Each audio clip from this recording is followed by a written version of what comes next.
નમસ્કાર. આપણે કિરણ આકૃતિના ઉપયોગ દ્વારા ગોળીય અરીસા વડે રચાતા પ્રતિબિંબો કઈ રીતે મેળવવામાં આવે છે એના વિશે સ્પષ્ટ સમજ મેળવીશું.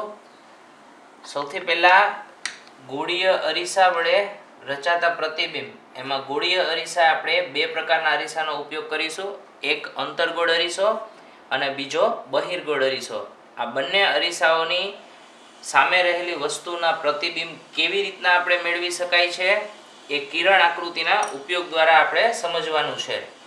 પણ સૌથી પહેલાં આપણે પ્રતિબિંબ કેવી રીતના મેળવાય એ સમજીએ. પહેલાં પ્રતિબિંબ એટલે શું એની સ્પષ્ટ સમજ મેળવી લઈએ. ધારો કે અહીંયા કોઈ એક બિંદુ છે. તમે જાણો છો કિરણ પ્રકાશશાસ્ત્રની અંદર વસ્તુ પ્રકાશના ઉદ્ગમ તરીકે વર્તે અને એમાંથી અસંખ્ય કિરણોનું ઉત્સર્જન કરે. જો આપણે વસ્તુનું પ્રતિબિંબ મેળવવું હોય તો ઓછામાં ઓછા બે કિરણોની જરૂર પડે. હવે વસ્તુમાંથી કિરણો ઉત્સર્જાય અને અલગ અલગ ઘટનાઓ અનુભવતા હોય. ધારો કે અહીંયા કિરણો ઉત્સર્જાય અને પરાવર્તનની ઘટનાઓ અનુભવી અને કિરણો કોઈ એક જગ્યા ઉપર ભેગા થાય, એટલે કે આ બીજા બિંદુએ ભેગા થયા છે, તો આ બીજા બિંદુને આ પ્રથમ બિંદુનું પ્રતિબિંબ કહેવામાં આવે. પ્રતિબિંબના બે પ્રકાર છે. એક પ્રકાર છે વાસ્તવિક પ્રતિબિંબ. વાસ્તવિક પ્રતિબિંબ હંમેશા ઉલટું જ હોય અને એને પડદા પર ઝીલી શકાય.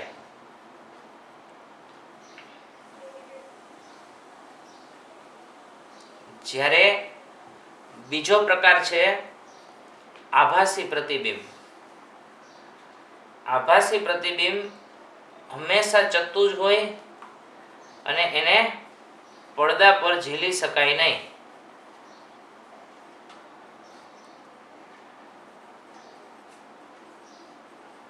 તો આ વાત થઈ પ્રતિબિંબ વિશેની. બરાબર જોઈ લેજો. તમને પ્રતિબિંબનો સ્પષ્ટ ખ્યાલ હોવો જોઈએ. વસ્તુ પ્રકાશના ઉદ્ગમ તરીકે વર્તે, પોતાનામાંથી અસંખ્ય કિરણો બહાર પાડે, ઓછામાં ઓછા બે કિરણોની જરૂર પડે પ્રતિબિંબ મેળવવા માટે. વસ્તુમાંથી કિરણો બહાર નીકળી પરાવર્તન અથવા તો વક્રીભવન જેવી ઘટનાઓ અનુભવતા હોય. આવાથી કોઈ પણ ઘટના એટલે કે પરાવર્તન અથવા તો વક્રીભવનની ઘટના અનુભવી અને કિરણો જો કોઈ બિંદુએ ભેગા મળતા હોય તો જ્યાં ભેગા મળે છે એ બિંદુને પેલા બિંદુનું પ્રતિબિંબ કહેવામાં આવે. પ્રતિબિંબના બે પ્રકારો છે. એક વાસ્તવિક પ્રતિબિંબ. વાસ્તવિક પ્રતિબિંબ હંમેશા ઉલટું હોય અને પડદા ઉપર ઝીલી શકાય છે. જ્યારે બીજો પ્રકાર છે આભાસી પ્રતિબિંબ. આભાસી પ્રતિબિંબ હંમેશા ચત્તુ હોય અને એને પડદા ઉપર ઝીલી શકાય નહીં. હવે આપણે કિરણ આકૃતિના ઉપયોગ દ્વારા ગોળીય અરીસાઓ વડે પ્રતિબિંબ મેળવવાના છે. પણ પ્રતિબિંબની રચના કરીએ એ પહેલાં આપણે જરૂરી છે પ્રતિબિંબ મેળવવા માટે ઉપયોગી થતા 4 અગત્યના કિરણો. તમને ઘણી બધી વખત એક્ઝામની અંદર આવો પ્રશ્ન પણ પૂછાય છે. ગોળીય અરીસા વડે રચાતા બિંદુવત વસ્તુનું પ્રતિબિંબ મેળવવા માટે મુખ્ય કયા કિરણોનો ઉપયોગ કરવામાં આવે છે અથવા તો મુખ્ય કયા 4 કિરણોનો ઉપયોગ કરવામાં આવે છે. તો એમાંનું આપણે પહેલું કિરણ જોઈએ. પહેલું કિરણ છે આપણું મુખ્ય અક્ષને સમાંતર કિરણ. હવે આપણે અહીંયા બંને પ્રકારના અરીસાઓ એટલે કે અંતર્ગોળ અરીસા માટે મુખ્ય અક્ષને સમાંતર કિરણ આપાત થતું હોય તો એનું પરાવર્તન કેવી રીતના થાય, અને બહિર્ગોળ અરીસા માટે મુખ્ય અક્ષને સમાંતર કિરણ આપાત થતું હોય તો એનું પરાવર્તન કેવી રીતના થાય એની સ્પષ્ટ સમજ આપણે મેળવીએ. તમને બરાબર આ ચારે કિરણોની સમજ હશે તો તમે પ્રતિબિંબ સાવ સરળતાથી મેળવી શકશો. હવે જ્યારે તમે એક્ઝામની અંદર અથવા તો રૂટીન વર્કની અંદર પ્રતિબિંબ મેળવવા માટે કિરણ આકૃતિઓ દોરતા હો ત્યારે દરેક માપ ચોક્કસ લેવા અત્યંત જરૂરી. તો જ તમને સ્પષ્ટ અને ચોક્કસ જગ્યા ઉપર જ પ્રતિબિંબ મળશે. આપણે અત્યારે આ કિરણોની આકૃતિ પણ માપ સાથે જ દોરીએ. અત્યારે મારી પાસે અહીંયા સ્કેલ છે, એક પરિકર છે પેન્સિલ, એની મદદથી હું અત્યારે બરાબર જોજો 4 સેન્ટીમીટરનું માપ સેટ કરું છું. અહીંયા આ રીતે આપણે 4 સેન્ટીમીટરનું માપ સેટ કરીએ. હવે હું 4 સેન્ટીમીટર વક્રતા ત્રિજ્યા હોય એવો એક અંતર્ગોળ અરીસો દોરું છું. આ કેવી રીતના દોરીએ છીએ દરેક વખતે તમે સ્પષ્ટ જોઈ લેજો, એટલે તમને કિરણ આકૃતિઓ દોરવી સાવ સરળ થઈ જશે. આ 4 સેન્ટીમીટર વક્રતા ત્રિજ્યા વાળો એક અંતર્ગોળ અરીસો આપણે દોરીએ છીએ.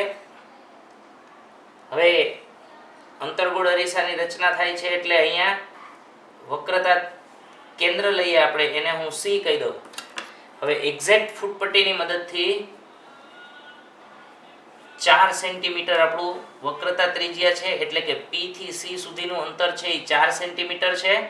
અહીંયા હું P લખી નાખું છું. અરીસાની સપાટીનું મધ્ય બિંદુ એટલે કે ધ્રુવ P એક્ઝેક્ટ 2 સેન્ટીમીટર અંતરે આપણને મળશે મુખ્ય કેન્દ્ર F. એટલે આ થઈ ગયું આપણી પાસે મુખ્ય કેન્દ્ર F. અંતર્ગોળ અરીસો છે એટલે એની બહારની સપાટી શેડેડ કરેલી હશે, છાयांकित કરેલી હશે. આ બહારની સપાટી આપણે છાयांकित કરી દઈએ. હવે તમારે સમજવાનું સાવ સહેલું, કિરણ તમારે દોરવાનું છે. કેવું કિરણ દોરવાનું? તો કે મુખ્ય અક્ષને સમાંતર કિરણ. તો હવે તમને આ ખ્યાલ હોવો જોઈએ, મુખ્ય અક્ષ કોને કહેવામાં આવે?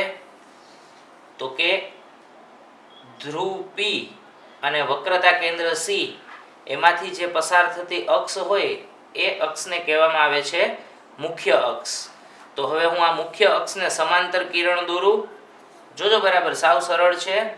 આ સમાંતર કિરણ દોરવું એટલે મુખ્ય અક્ષ જેવી છે એને બરાબર પેરેલલ એક લાઈન દોરવાની છે, સમાંતર એક લાઈન દોરવાની છે. એટલે મેં મુખ્ય અક્ષને સમાંતર કિરણ દોરેલું છે એવું કહી શકાય.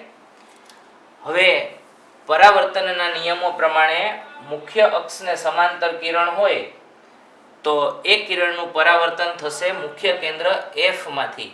પણ તમારે પરાવર્તનના નિયમો પ્રમાણે કરવું હોય તો અહીંયા હું સપાટીને એક લંબ દોરેલો લઈ લઉં છું, અને સપાટીને દોરેલો લંબ છે એ વક્રતા કેન્દ્ર C માંથી પસાર થાય છે.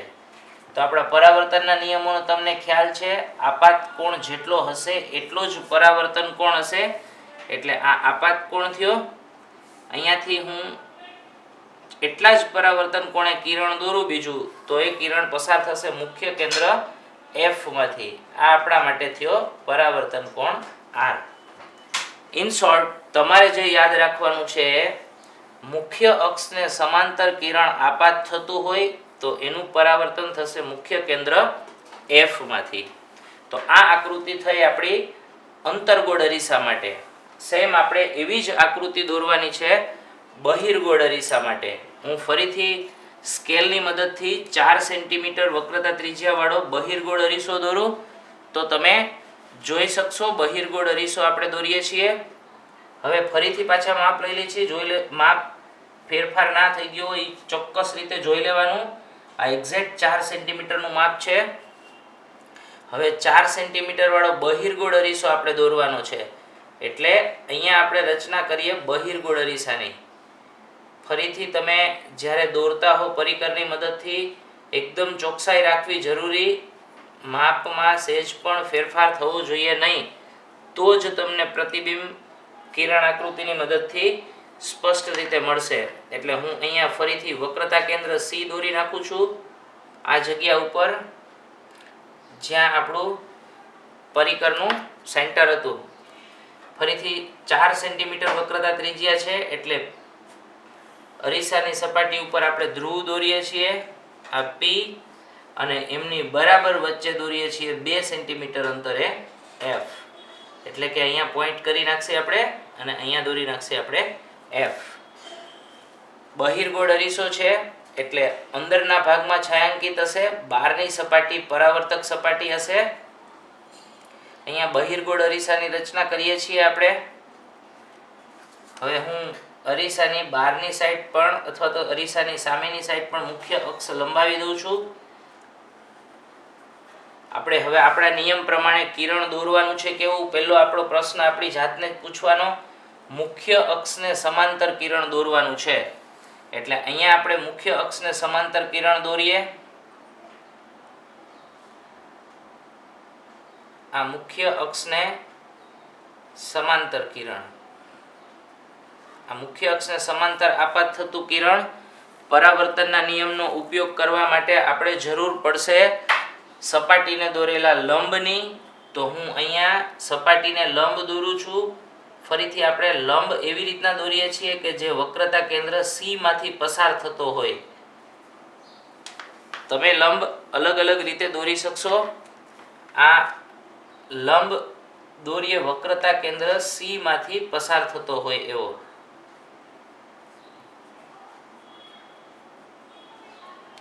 તો આ બની જશે આપણા માટે અહીંયા આપાત કોણ. તો આપાત કોણ જેટલો હશે એટલો જ થશે પરાવર્તન કોણ. એટલે હું પરાવર્તન કોણ દોરું છું અહીંયા, અને એની મદદથી પરાવર્તિત કિરણ, એટલે આ પરાવર્તન કોણ થયો અને આ કિરણ થયું એ પરાવર્તિત કિરણ થયું.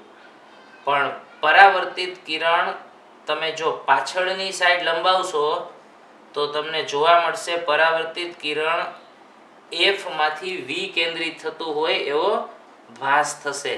એટલે કે પરાવર્તિત કિરણ આમ F માંથી આમ આગળ વધતું હોય એવો ભાસ થશે. તો તમારે અહીંયા યાદ રાખવાનું છે બહિર્ગોળ અરીસામાં મુખ્ય અક્ષને સમાંતર કિરણ આપાત થાય તો અક્ષને સમાંતર ઉપરની તરફનું કિરણ છે એનું પરાવર્તન આમ ઉપર તરફ થાય છે, પણ કિરણ મુખ્ય કેન્દ્ર F માંથી વિકેન્દ્રિત થતું હોય એવો ભાસ થાય છે. હવે સેમ આવી બીજી આકૃતિ આપણે દોરવાની છે. બીજી આકૃતિ અથવા તો આપણે એને એવું નામ આપીએ કિરણ 2. બીજા કિરણનું નામ છે મુખ્ય કેન્દ્રમાંથી પસાર થતું કિરણ.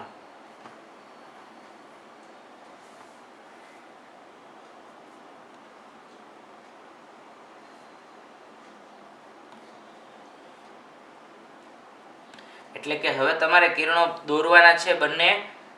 એક કિરણ દોરવાનું છે આપણે અંતર્ગોળ અરીસા માટે, બીજું કિરણ દોરવાનું છે આપણે બહિર્ગોળ અરીસા માટે. પણ કિરણ પસાર ક્યાંથી થતું હોવું જોઈએ? મુખ્ય કેન્દ્રમાંથી. એટલે મુખ્ય કેન્દ્રમાંથી પસાર થતા કિરણનું પરાવર્તન કેવી રીતના થાય છે એ આપણે સમજવાનું છે. સેમ એક જ સિસ્ટમ છે, બહુ કાંઈ અઘરું નથી, સાવ સહેલું. 4 સેન્ટીમીટર આપણે વક્રતા ત્રિજ્યા લીધી હતી. ફરીથી ફૂટપટ્ટીની મદદથી 4 સેન્ટીમીટરનું મેઝરમેન્ટ આપણે ફિક્સ રાખીશું. અહીંયા હું એક્ઝેક્ટ 4 સેન્ટીમીટરનું માપ છે. 4 સેન્ટીમીટર જેની વક્રતા ત્રિજ્યા હોય એવો અંતર્ગોળ અરીસો દોરી નાખું છું. આ અંતર્ગોળ અરીસામાં આપણા વક્રતા કેન્દ્ર C, મુખ્ય કેન્દ્ર F અને ધ્રુવ P. એટલે અહીંયા વક્રતા કેન્દ્ર C ફૂટપટ્ટીની મદદથી એક્ઝેક્ટ દોરી શકશો તમે. અહીંયા હું દોરું છું અરીસાની સપાટીનું મધ્ય બિંદુ ધ્રુવ P અને P અને C નું સેન્ટર, એટલે કે 4 સેન્ટીમીટર વક્રતા ત્રિજ્યા હતી તો એમનું સેન્ટર 2 સેન્ટીમીટર અને ત્યાં થશે મુખ્ય કેન્દ્ર F. ફરીથી અંતર્ગોળ અરીસાની રચના. આ અંતર્ગોળ અરીસાની રચના કરી નાખીએ છીએ આપણે. હવે તમારે કિરણ 2 છે સમજવાનું શું છે તો કે કિરણનું નામ બરાબર સમજી લેવાનું. મુખ્ય કેન્દ્રમાંથી પસાર થતું કિરણ. હું અહીંયા કિરણ દોરું છું મુખ્ય કેન્દ્ર F માંથી પસાર થતું હોય એવું. એટલે એક્ઝેક્ટ F માંથી પસાર થતું આપણે કિરણ દોરીએ. આ મુખ્ય કેન્દ્ર F માંથી પસાર થતું કિરણ દોરેલું છે મેં. પરાવર્તનના નિયમોનો ઉપયોગ કરવાનો છે, એટલે હું અહીંયા સપાટીને દોરેલો લંબ લઈ લઉં છું. પણ આપણા કિસ્સાઓની અંદર સપાટીને દોરેલો લંબ દરેક વખતે સામાન્ય રીતે વક્રતા કેન્દ્ર C માંથી પસાર થતો હોય એવી રીતના આપણે સિલેક્ટ કરીએ છીએ. આ આપણો આપાત કોણ થઈ જશે. તો એટલા જ ખૂણે પરાવર્તન થશે અને કિરણ એટલા જ ખૂણે પરાવર્તન પામી પરાવર્તિત કિરણ રૂપે આગળ વધશે. એટલે કિરણ આટલો જ ખૂણો, એટલે કે આ R જેટલો પરાવર્તન કોણ થયો અને કિરણ આ રીતે આગળ વધે છે. એટલે તમે અહીંયા કહી શકશો આ મુખ્ય કેન્દ્રમાંથી પસાર થતા કિરણનું પરાવર્તન થશે મુખ્ય અક્ષને સમાંતર. તો આ આકૃતિ થઈ અંતર્ગોળ અરીસાના મુખ્ય કેન્દ્રમાંથી પસાર થતા કિરણના પરાવર્તનની. હવે સેમ એજ સિસ્ટમ, સેમ એજ પ્રોસેસ આપણે દોરીએ 4 સેન્ટીમીટર વક્રતા ત્રિજ્યાવાળો બહિર્ગોળ અરીસો અને એના માટે કામ કરીએ. આપણે એકદમ ચોકસાઈથી કામ કરીએ છીએ એટલે માપ લેવામાં સહેજ પણ કચાશ નહીં રાખવાની. દરેક વખતે માપ લઈ જ લેવાનો. એક્ઝેક્ટ 4 સેન્ટીમીટર એટલે 4 સેન્ટીમીટર જ હોવું જોઈએ. અહીંયા 4 સેન્ટીમીટર વક્રતા ત્રિજ્યાવાળો એક બહિર્ગોળ અરીસો આપણે દોરીએ છીએ.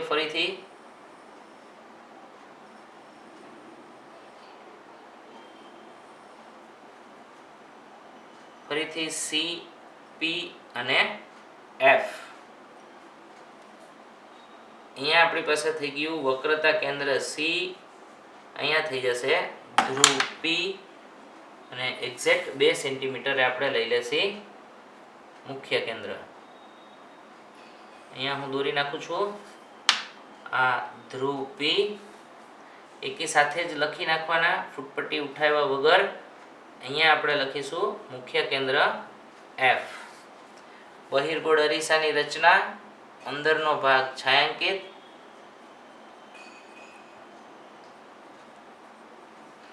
બહિર્ગોળ અરીસામાં વસ્તુ દરેક વખતે અરીસાની સામે રાખવાની હશે એટલે આપણે અક્ષને આ રીતે આગળ આમ લંબાવી દેશું. હવે ફરી પાછો પોતાની જાતે પ્રશ્ન પૂછવાનો, કયું કિરણ દોરવાનું છે?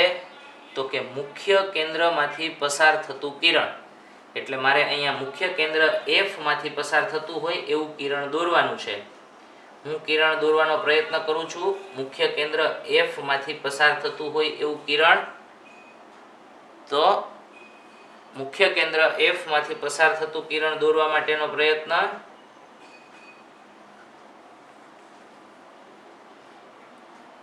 અહીંયા કિરણ આપાત થાય છે. હવે મારે ફરી પાછું સપાટીને દોરેલા લંબની જરૂર પડશે. અત્યારે હું લંબ દરેક વખતે આપણે દોરીએ છીએ એમ વક્રતા કેન્દ્ર સી માંથી પસાર થતો લંબ દોરીએ.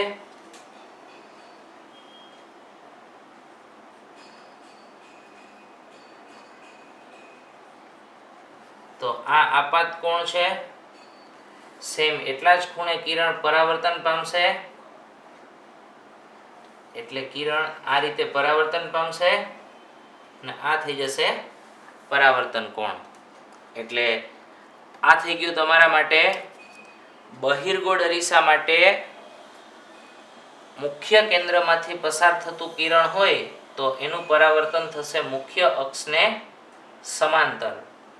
તમારે દરેક વખતે લંબ દોરેલો છે એ વક્રતા કેન્દ્ર સી માંથી પસાર થતો આપણે લંબ દોરેલો છે. તો તમે જોઈ શકશો અહીંયા આકૃતિ એક્ઝેક્ટ પરફેક્ટ માપ પ્રમાણે તમે જોઈ શકો છો. આપાત કોણ જેટલો છે એટલો જ પરાવર્તન કોણ તમને દેખાય છે. ફરીથી તમે જુદી જુદી રીતે કિરણ આકૃતિઓ દોરી શકો છો.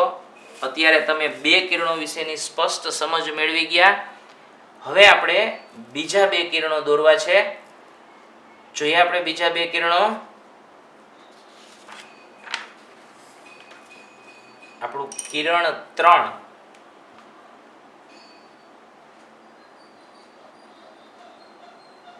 સાવ સરળ કિરણ છે. વક્રતા કેન્દ્રમાંથી પસાર થતું કિરણ.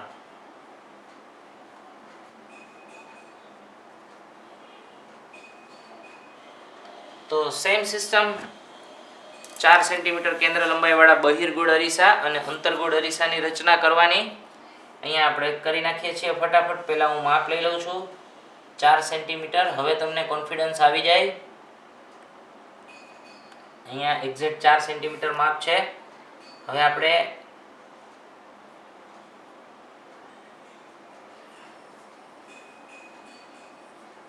આ 4 સેન્ટીમીટર માપ લઈ લઉં છું.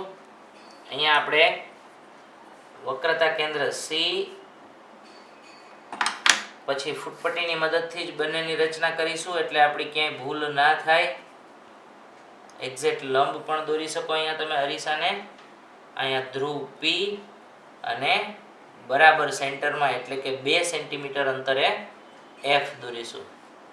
હવે અંતર્ગોળ અરીસો એટલે બહારની સપાટી છાयांकित કરેલી.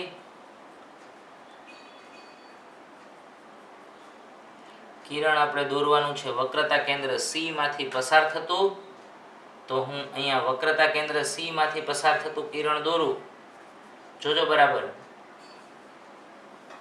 આ વક્રતા કેન્દ્ર સી માંથી પસાર થતું કિરણ, અને થોડી આપણે મુખ્ય અક્ષને લંબાવી દઈએ છીએ. આ વક્રતા કેન્દ્ર સી માંથી પસાર થતું કિરણ અરીસાની સપાટીએ બરાબર લંબ રૂપે આપાત થાય છે. એટલે હવે હું તમને એવો પ્રશ્ન પૂછી શકું અહીંયા કે આ લંબ રૂપે આપાત થાય છે આ કિરણ, તો અરીસાની સપાટી સાથે કિરણે બનાવેલો ખૂણો એટલે આપાત કોણ કેટલો? જો તમારો જવાબ એવો આવે કે આપાત કોણ 0, તો સાચો જવાબ. કારણ તો કે આપાત કોણ એટલે લંબ સાથે બનેલો ખૂણો. કિરણ પોતે જ લંબ રૂપે આપાત થાય છે એટલે લંબ સાથે બનેલો ખૂણો થશે 0. એટલે કે આપાત કોણ 0 હોય તો પરાવર્તન કોણ પણ 0. એટલે કિરણ ફરીથી પાછું એ ને દિશામાં પરાવર્તન પામશે. હવે જોઈએ સેમ આ જ રીત 4 સેન્ટીમીટરનું જ માપ ગોઠવેલું છે. અહીંયા હું માપ ફરીથી ચેક કરી લઉં એકવાર. દરેક વખતે માપ ચેક કરવામાં આળસ નહીં કરવાની. અહીંયા એક્ઝેક્ટ 4 સેન્ટીમીટર. હવે 4 સેન્ટીમીટર માપ પ્રમાણે હું દોરી દઉં છું અહીંયા બહિર્ગોળ અરીસો. આ બહિર્ગોળ અરીસાની રચના આપણે દરેક વખતે વક્રતા કેન્દ્ર સી છે એને સી આપણે દોરી નાખીએ છીએ દરેક વખતે. આ વક્રતા કેન્દ્ર સી. હવે એક્ઝેક્ટ લંબ રૂપે કિરણ દોરી શકાય એટલે સ્કેલનો યુઝ કરીએ છીએ. અહીંયા સ્કેલની મદદથી આપણે દોરીશું ધ્રુવ પી અને બરાબર એમની વચ્ચે એટલે કે 2 સેન્ટીમીટર અંતરે દોરીશું મુખ્ય કેન્દ્ર એફ. બહિર્ગોળ અરીસામાં ફરી પાછી આપણી વાત પ્રમાણે થોડી અક્ષ લંબાવી દઈએ છીએ. અંદરની તરફ છાयांकित કરેલો ભાગ. હવે તમને ખ્યાલ આવી જશે દોરવાનું છે કેવું કિરણ, તો કે વક્રતા કેન્દ્રમાંથી પસાર થતું કિરણ. એટલે આપણો પ્રયત્ન એવો જ હોય કે કિરણ વક્રતા કેન્દ્રમાંથી પસાર થાય એવું દોરવાનું સ્કેલની મદદથી. એટલે અહીંયા હું એક્ઝેક્ટ વક્રતા કેન્દ્ર સી માંથી પસાર થતું કિરણ દોરવા માટેનો પ્રયત્ન કરું. આપણું છે વક્રતા કેન્દ્ર સી. આ સી માંથી પસાર થતું કિરણ દોરવાનો પ્રયત્ન કરીએ તો ફરી પાછું કિરણ સપાટીને બરાબર લંબ રૂપે અથડાશે અને હું બહિર્ગોળ અરીસામાં આવું કરી શકીશ. સી માંથી પસાર થતો હોય એવો ભાસ થશે. એટલે આ કિરણને આપણે આમ આગળ લંબાવીએ તો કિરણ વક્રતા કેન્દ્ર સી માંથી પસાર થતું હોય એવો ભાસ થાય. હવે અહીંયા તમને ખ્યાલ આવી જશે. આગળ આપણે વાત કરી ગયા છીએ આપાત કોણ 0 થશે એટલે કિરણનું પરાવર્તન એ જ દિશામાં થશે. તો આ થયું આપણું કિરણ 3. હવે જોઈએ આપણું કિરણ 4. તો કિરણ 4 માં માત્ર પરાવર્તનના નિયમનો જ ઉપયોગ છે. આપણું કિરણ 4 છે અરીસાની મુખ્ય અક્ષ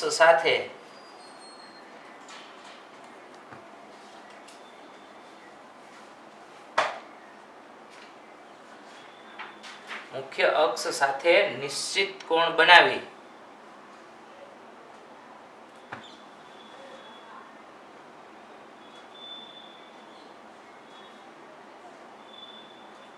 ધ્રુવ પી પર આપાત થતું કિરણ. એટલે હવે હું ફરી પાછું સેમ રચના પણ હવે મુખ્ય અક્ષ સાથે નિશ્ચિત કોણ અને ધ્રુવ પી 4 સેન્ટીમીટરનું માપ લઈ અંતર્ગોળ અરીસાની રચના કરીએ. આ 4 સેન્ટીમીટરના માપવાળો અંતર્ગોળ અરીસો આપણે દોરીએ. અહીંયા ફરીથી દરેક વખતે કરીએ છીએ એકને એક સિસ્ટમ છે. વક્રતા કેન્દ્ર C લખી નાખીએ છીએ આપણે. હવે એક્ઝેક્ટ 4 સેન્ટીમીટર અંતર આપણું. અહીંયા દોરી નાખું છું મુખ્ય કેન્દ્ર F અને ધ્રુવ P. અંતર્ગોળ અરીસાની રચના. હવે તમારે કિરણ સમજવાનું છે. અરીસાની મુખ્ય અક્ષ સાથે, એટલે આ C અને P માંથી પસાર થતી આપણી અક્ષ છે એ અરીસાની મુખ્ય અક્ષ નિશ્ચિત કોણ બનાવી, એટલે અહીં ચોક્કસ ખૂણો બનાવશે. ધ્રુવ P પર આપાત થતું કિરણ, એટલે હું અહીંયા નિશ્ચિત કોણે એટલે કે ચોક્કસ કોણ માપકની મદદથી તમે ખૂણાઓ પણ માપી શકશો. અહીંયા ધારો કે 30 ડિગ્રીનો ખૂણો તૈયાર થયો તો આપાત કોણ જેટલો હશે એટલો જ પરાવર્તન કોણ આપણને મળે. એટલે કે પરાવર્તિત કિરણ આ રીતે પરાવર્તન પામી અને આગળ વધશે અને અહીંયા પરાવર્તન કોણને હું નામ આપી દઉં R. હવે સેમ આવું જ કિરણ બહિર્ગોળ અરીસા માટે ફરીથી 4 સેન્ટીમીટર માપ બહિર્ગોળ અરીસાની રચના કરીએ.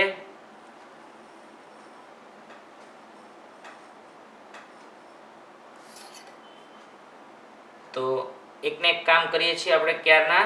વક્રતા કેન્દ્ર C, ધ્રુવ P અને મુખ્ય કેન્દ્ર F. એટલે અહીંયા તમારી પાસે તૈયાર થઈ ગયું વક્રતા કેન્દ્ર C. અહીંયા મળી જશે આપણને ધ્રુવ P અને એક્ઝેક્ટ સેન્ટરમાં એટલે કે 2 સેન્ટીમીટર અંતરે આપણને મળશે મુખ્ય કેન્દ્ર F. હવે આ થઈ ગઈ આપણી પાસે બહિર્ગોળ અરીસાની રચના. હવે બહિર્ગોળ અરીસામાં મુખ્ય અક્ષ પર ધ્રુવ P પાસે નિશ્ચિત કોણે આપાત થતું કિરણ, એટલે અહીંયા ધ્રુવ P પાસે આપણે વાત કરેલી હતી એમ ધારો કે 30 ડિગ્રીના ખૂણે આપાત થયું તો પરાવર્તન પણ એટલા જ ખૂણે થશે. એટલે આ થઈ ગયું આપણું પરાવર્તિત કિરણ અને અહીંયા પરાવર્તન કોણ. તો તમારા માટે આ 4 કિરણો અતિ અગત્યના. આ 4 કિરણોની મદદથી તમે બધી જ પ્રતિબિંબની રચનાઓ દોરી શકશો.